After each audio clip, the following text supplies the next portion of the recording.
Perkenalkan, nama saya Imelda Orinsia Rosalia. Saya dari kelas 5A Ekonomi Pembangunan. Di sini saya akan memberikan video penjelasan mengenai probabilitas dan distribusi probabilitas. Nah, yang pertama, probabilitas sendiri adalah peluang atau kemungkinan dari suatu kejadian terjadi atau tidak, dan seberapa besar kemungkinan kejadian tersebut berpeluang untuk terjadi. Selanjutnya, distribusi probabilitas. Distribusi probabilitas sendiri meliputi ke dalam beberapa jenis. Yang pertama, distribusi binomial, yang artinya adalah distribusi hasil percobaan Bernoulli yang diulang sampai mendapatkan sukses. Yang kedua, distribusi Poisson adalah distribusi probabilitas yang terjadi pada periode waktu tertentu, apabila rata-rata kejadian tersebut diketahui dan dalam waktu yang saling bebas sejak kejadian terakhir. Yang ketiga, distribusi normal adalah fungsi probabilitas yang menunjukkan distribusi atau penyebaran suatu variabel. Yang keempat, distribusi student adalah distribusi sampling yang cukup populer yang memungkinkan kita melakukan berbagai pengujian statistik dalam kondisi sampel yang kecil. Yang kelima, distribusi chi-square adalah distribusi jumlah kuadrat acak normal baku yang saling bebas. Yang keenam, distribusi Fisher adalah salah satu distribusi peluang kontinu yang terbentuk dari perbandingan dua perubahan acak yang saling bebas dan memiliki sebaran distribusi chi-square. Selanjutnya, distribusi normal. Nah, untuk suatu sampel yang cukup besar, terutama untuk gejala alam seperti berat badan, tinggi badan, biasanya kurva dibentuk dari distribusi tersebut yang juga simetris dan simpangan baku tertentu, maka kurva simetris yang terjadi disebut kurva normal umum. Selanjutnya, sejarah dari distribusi normal sendiri itu diperkenalkan oleh Gauss pada tahun 1775 sampai 1809 yang mempublikasikan distribusi Gauss atau Laplace. Selanjutnya, kurva normal standar mempunyai mu sama dengan 0 dan sigma sama dengan 1. Ciri-ciri distribusi normal.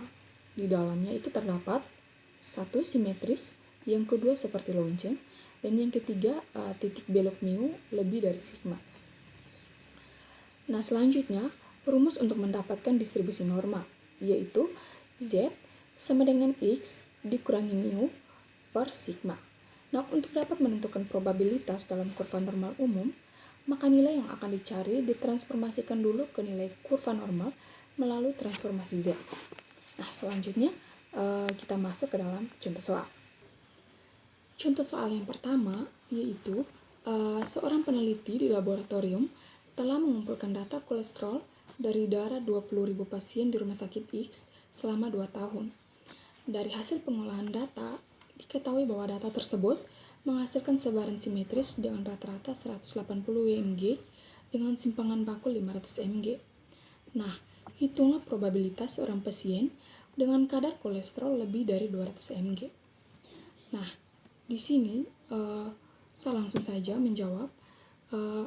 Kita masukkan rumusnya, yaitu tadi rumusnya itu Z 9X dikurangi mu per sigma.